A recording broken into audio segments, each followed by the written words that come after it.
J.R.R. Tolkien. Who was he? Where did he come from? Part 1.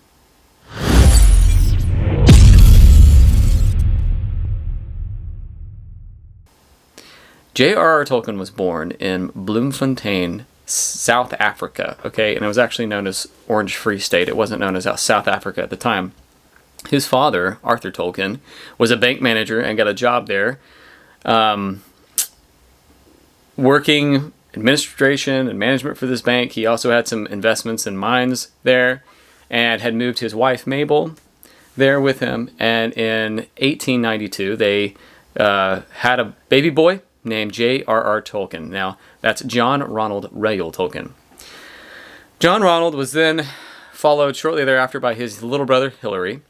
So they were both born in South Africa, and they lived there for a few years. While there, we know that the climate and the sun didn't really agree very well with Tolkien. He was had a fair complexion, and I think he didn't tolerate the climate too well. He was also bitten by a spider there, which might have something to do with the spiders that we find in The Hobbit. Maybe. I mean, it wasn't like he was an arachnophobe or anything, but, you have Ungoliant, you have Shelob, you have Shelob in Return of the King, you have Ungoliant in the Silmarillion, and you have spiders in The Hobbit that are all bad. It's not like Harry Potter where you have Aragog, who Hagrid really believes in Aragog, and Aragog's a nice spider, and nobody understands him, but he's got all these children who want to eat people. No, nothing like that. All the spiders in Lord of the Rings are bad. Easy for Tolkien to vilify. He doesn't like spiders. But I looked up to try to find out what kind of spider bit him, and apparently it was like a baboon spider, which I've never heard of baboon spider. I'm sure there's some scientific binomial nomenclature name for it. I do not know the name for it, but that's the type of spider that they think bit him. So that's an interesting fact about Tolkien's life in South Africa. And they lived there for a couple of years, okay? Mabel then takes the boys back to England to visit family in Evesham and in the Warwickshire area. And unfortunately, that visit turned into a permanent stay because Arthur Tolkien passed away from rheumatic fever. Very sad. So Tolkien kind of loses his father before he ever really gets a chance to know him. And he's there with his mother and his brother in Warwickshire, England. Now, one word, a little bit about Hilary Tolkien, Tolkien's little brother. Hilary Tolkien was got into agriculture. He liked farming. He was a World War I vet. He was actually a bugler in World War I. So Hilary's job was to stand while in battle, while there's artillery pieces raining down steel rain on fixed locations in the trenches, and while machine gun fire is going, and play a bugle. So that, I mean, if you're gonna look at somebody who is, gosh, I mean that's a pretty courageous and incredible thing to do. He actually he's wounded there. He has a shrapnel wound, but does his job and goes home, and he purchases a small orchard and he lives there. He is happily married. He has 3 boys, and Tolkien and his wife Edith would often visit Hilary. But one thing about Hilary that I think is really funny: Hilary had a dog. Okay, so and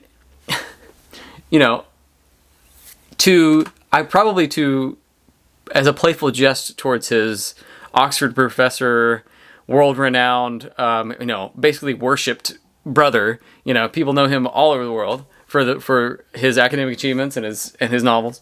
Probably to poke fun at his brother John Ronald. He names his dog Bilbo. Okay, and he calls his dog Bilbo when it's being good. But when Hilary Tolkien's dog is being bad, he calls it Baggins. So I just think that's really funny. Look, if you're as nerdy as me, you get a big kick out of that when you find out. I mean, you just have this mental picture of him calling his dog Baggins when it's bad. Anyway. So, back to Tolkien. So Tolkien and his mom and his brother, they go to England to visit family. And while there, Arthur Tolkien dies, passes away. So that the visit turns into a permanent stay. And they're now living there. Mabel, she was not Anglican like the rest of the family, which was a big deal back then. That kind of caused a rift between her and her in-laws, and the people who could have helped her take care of John and Hilary. They were now sort of shunning her, and she stuck to her guns. She was a devout Catholic. She wasn't going to compromise there, and so she reached out to a local minister. His name was Father Francis Morgan, and he would become kind of a father figure to the boys. He took them kite flying, and they went and did hikes together, and he was just really, really a great man. And he was very involved in their lives. Mabel was somewhat of a scholar herself. She taught Tolkien French and German, and I believe some Spanish and some Latin and some Greek. And so she already had him, kind of had his toes dipped into lots of languages early in his life, and had him reading at age 4. Tolkien would have read books like Robert Browning's The Pied Piper, Hans Christian Andersen's fairy tales, Andrew Lang's fairy tales. He liked George MacDonald's The Princess and the Goblin, anything that had kind of a fantastic, dragons and adventure feel. He didn't like Robert Louis Stevenson's Treasure Island. He didn't like Charles Ludwig Dodgson, who is Lewis Carroll. That's Lewis Carroll's pen name. He didn't like Alice in Wonderland. He thought it was amusing but disturbing, which is kind of funny. And his schoolmaster actually really was disappointed and kind of mystified because Tolkien did not like poetry. He would skip over it when he would read it, which is odd because, in all of his works, he's got all this poetry scattered throughout. So at some point, have this change where a guy who doesn't like poetry likes poetry. And the first poet that Tolkien liked, and the person who actually got Tolkien, just like Tolkien got me reading, the person who got Tolkien into poetry was a Catholic poet by the name of Francis Thompson, who wrote a poem called The Hound of Heaven. Now, The Hound of Heaven is also referenced by one of Tolkien's friends that would come along later down the road in Tolkien's adulthood, C.S. Lewis. C.S. Lewis also references The Hound of Heaven, but The Hound of Heaven refers to the Holy Spirit's pursuit of people, and that pursuit is relentless and to the end of their days, whether they like it or not. So that's sort of an interesting connection. Tolkien himself was a devout Catholic throughout his life. That connection to poetry was deeply connected to his faith. So Tolkien also was taught how to draw by his mom. She tried to teach him piano, but he really didn't like it. He wasn't really much of a music fan, but she did succeed in teaching him how to draw. And a lot of his illustrations are not only captured in some of his covers that he illustrated for his own books, but also in his letters to children for Christmas. Kids would write to Father Christmas, and Tolkien was one of the people designated to answer those letters. So he had some really cool illustrations and penmanship that he also kind of inherited from his mom. You can kind of see some of his calligraphy here.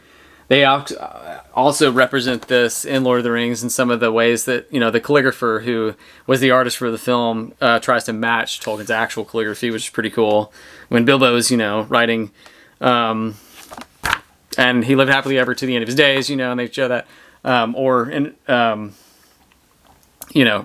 He has maps and letters scattered throughout his table. A lot of that comes directly from Tolkien's actual artwork. I really like this one. It's a Christmas. It says Merry Christmas. It just has the world on it. I just think this is really pretty cool. Just a neat moment and a neat piece of art from Tolkien himself that a lot of people just don't even know that he was actually an artist. But words were really more what he was interested in. When he and his mom would go on the subway, actually it was the rail, not the subway, but the rail station, he would look at all the different names of all the different streets, and it would have names for different languages, and that was very interesting to him. He liked the way words sounded. He liked the way words moved people's mouths. He liked how the sounds indicated what it meant. The signifier indicated the signified. That was what he loved. And I believe, according to Tom Shippey, Tolkien's favorite word combination in the English language was cellar door. And he liked that word combination because not only did it describe something beautiful and inspiring, it also sounded beautiful. So he liked the way language sounded. He liked the structures inside of it that created meaning to people. So that started at an early age with Tolkien. Tolkien's mom got him into a really great school. It was a school established in 1552 called King Edward's. It's still there today. You can go see it. And I haven't been there, but if you look at pictures, you'll see sort of a Hogwarts style, a great hall, with all the wood beams. I mean, you can just see the candles hanging from the ceiling. You can see, a rank and file group of students walking in, very organized, very regimented. And he would attend King Edward's from his elementary through his high school. Although he did attend one other school briefly. He attended a Catholic school briefly. He far outstripped his peers there, and King Edward's was the clear choice for him. It was a much better school for him. There, he started reading Chaucer by age 10. He also picked up the Chambers etymological dictionary from one of his headmasters, and he began to observe Grimm's Law, which Grimm's Law is sort of a principle of language change. Okay, so languages, they change over time, sounds shift over time, and it's in a predictable pattern. Tolkien started to observe that and learn that at a young age. He also began playing with languages and writing his own languages very young. And this was not something that he did by himself. He and his cousin, I believe her name was Mary, they did it together. They made a language called Nevbosh. Nevbosh was sort of a Pig Latin-y style language where there's sort of a one-to-one relationship between, this word just replaces the English words. There's not really much of like a grammatical difference. It's just a sound difference. So it sounds, the language they made sounded different, but it really was more like a cipher than a language. Later, as he learned a little bit more about, the actual structures and how to compose new languages with those, he came up with a language called Neferin, and that had some Spanish overtones. And interestingly enough, people think that he came up with that language because Father Francis Morgan was Spanish, and he had a Spanish accent, and Tolkien wanted to sound a little bit like his mentor father figure, and did so with Neferin. So just to emphasize the point that Tolkien was gifted in languages at a young age, he won first prize in German at King Edward's in July of 1910. But by then, he had already kind of moved on, and although he was interested in Latin and Greek and all of that, and obviously schools today and back then, they really emphasized learning Latin and Greek because Latin, the Bible is Old World Bibles written in Latin, Old World Bibles written in Greek. There's myths and legends and the Iliad and the Odyssey, and lots of literature. There's a lot of academic equity and reasons why knowing those languages can help you in other areas of academia.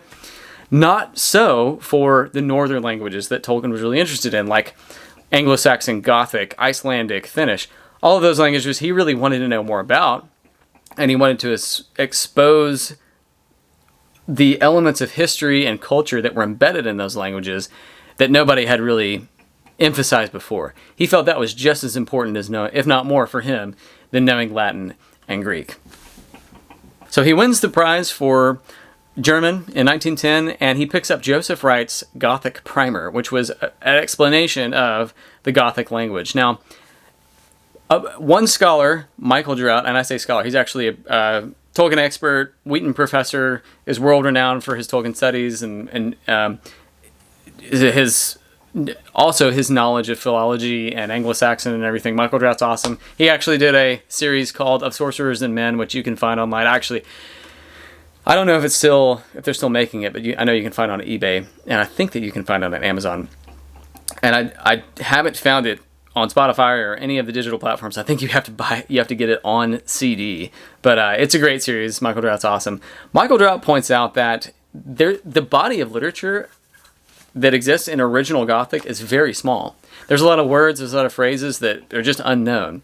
And Tolkien, when he was studying it, he looked at how the words sounded, he looked at how the grammar was, and he began to invent in that language, and he would fill in those gaps.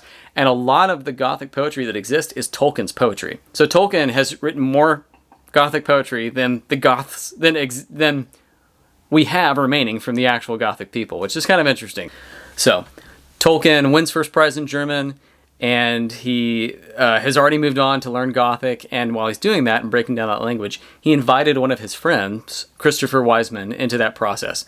They were of like mind. They liked languages. They liked puzzles. They liked pattern recognition. And they together became known as the Great Twin Brethren, good friends. And they formed the core of a larger group known as the TCBS. Now, the TCBS, what does that stand for?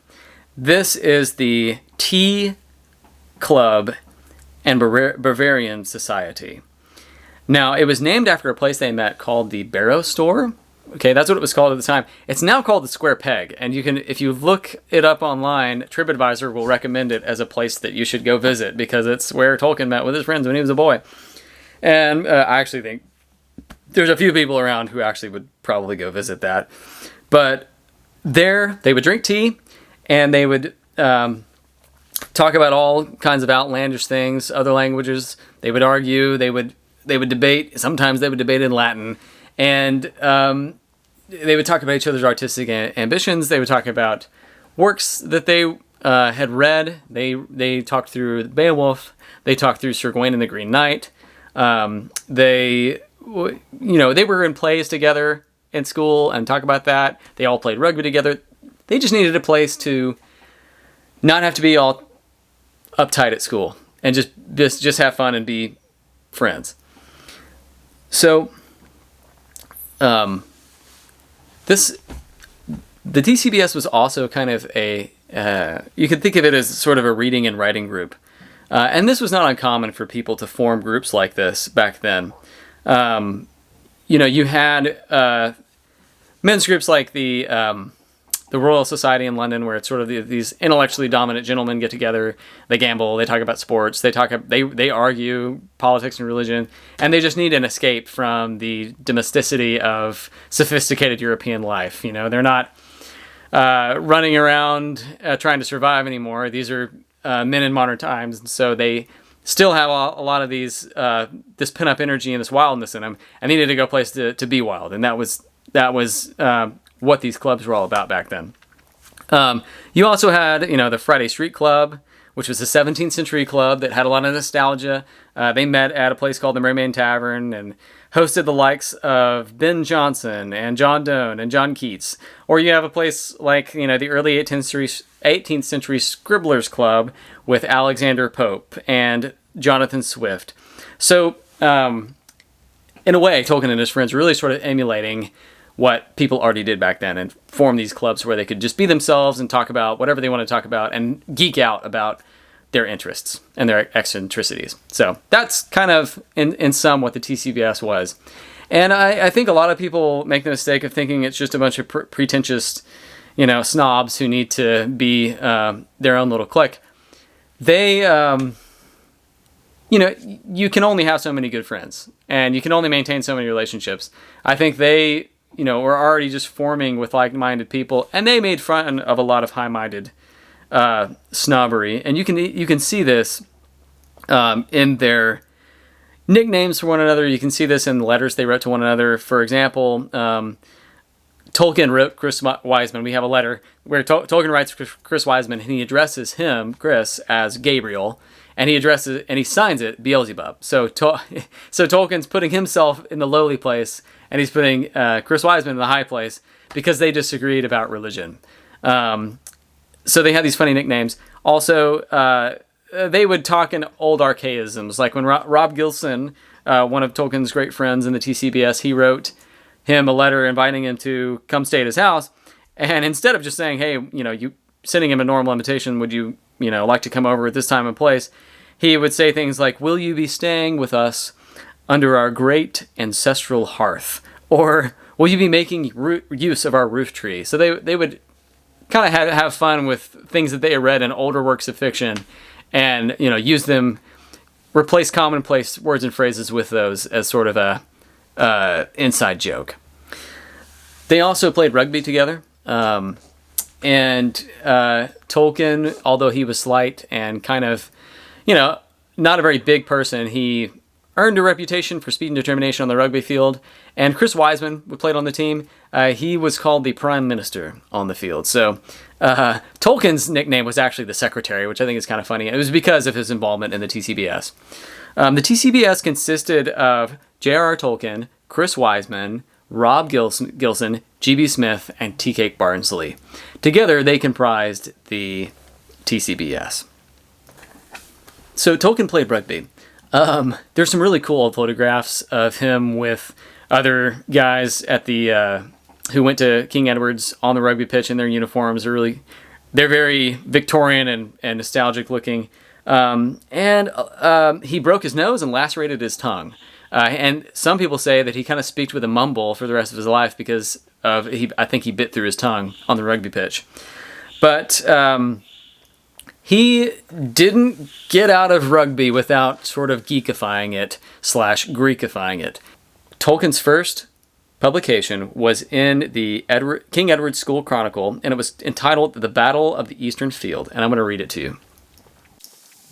Skeet marked the slaughter, and tossed his flaxen crest, and towards the green-clad chieftain, through the carnage pressed, who fiercely flung by Skeet, lay low upon the ground, till a thick wall of leaguemen encompassed him around. His clients from the battle bare him some little space, and gently rubbed his wounded knee and scanned his pallid face. Pretty funny. So, this weird kind of poem where Tolkien's taking this archaism and using sort of an old poetry style to describe this kind of down-to-earth rugby pitch. What's that all about? Well, I think, I know you're probably wondering what we're all wondering right now. What is a skeet? Now, according to vocabulary.com, a skeet is a divine goddess, a lion-headed Egyptian goddess that typifies the destroying power of the sun. And skeet is spelled S-E-K-H-E-T if you want to look it up yourself. One author, John Garth, who's incredible. If you've never read Tolkien and the Great War and you want to know more about the TCBS, you want to know more about how World War I affected Tolkien as a person, you should definitely read Tolkien and the Great War. It's awesome. And John Garth is he's a genius. He's awesome. So Tolkien uses this word skeet, and John Garth would say Tolkien maybe didn't know what it meant. I think he did, because, and I think it was an inside joke between him and Chris Wiseman. Chris Wiseman loved Egyptian history and hieroglyphics and that sort of thing, and I think Tolkien got a kick out of switching the word for football with an Egyptian goddess. For them to be toting an Egyptian goddess around the rugby field, I just think that's a funny mental picture, and I think it's too significant for it to just be happenstance. He probably was just kind of having a fun jest at Chris Wiseman and using that word when they both really know what it meant, and probably no one else did. So, but what is the other thing going on here where he's, Tolkien's first publication, and he's kind of comparing rugby to a battle? There's more happening there. In Tolkien's time period, they kind of likened sports to warfare. Okay, it was sort of the dignified way of getting out that aggression and just demonstrating the same courage and heroism and dogged determination that you would in battle, but in a more civilized environment where the stakes are not as high, right? But it's kind of this poem is a snapshot of the mindset of that generation, the Edwardian, a generation that grew up in pastoral England and saw all this industrial change, saw changes, socio-political change, all these sort of new things happening in the world that really jarred with the idyllic past that they grew up in. To emphasize this point that this young generation who had all this talent and ambition and artistic giftings didn't really understand what modern warfare was about to bring into their lives and what kind of apocalyptic tragedy modern warfare can be. One poet, Philip Larkin, he said that when men would line up to enlist for World War I, they would almost treat it like they were just going to a cricket match, or they were just going to sing songs like they would before they went and played a rugby game. before a lot of the first battles happened in World War One, there were men who, would make jokes and just kind of treat it like, we're just kind of going to parade for our country. And, they had all this sort of triumphalism, and, they thought that they didn't know what was about to happen. They were innocent of all of that. All of that would soon change, at the assassination of the Archduke Ferdinand in Austria and the outbreak of World War One. But before we get there, one last thing I want to say about Tolkien's life at King Edward's before he graduated. He also did some acting, okay? We kind of mentioned that before, that in the TCBS, they all kind of were in school plays and were on the rugby team and all read together and studied together. Tolkien played the part of Hermes in the Greek classical play The Peace. It's sort of a farewell to his school. So, if you've ever seen that play or you've ever played that role yourself, Tolkien actually played that role too. So, Tolkien graduates from King Edward's, and then it's off to Oxford, where he's going to start studying the classics, and then he'll move on to other things that are more interesting to him, and he'll begin to form into that professor that we know as Professor Tolkien. But that would all have to be put on hold. The love of his life would have to be put on hold. All of his dreams would have to be put on hold for World War I, which we'll talk about next in part 2.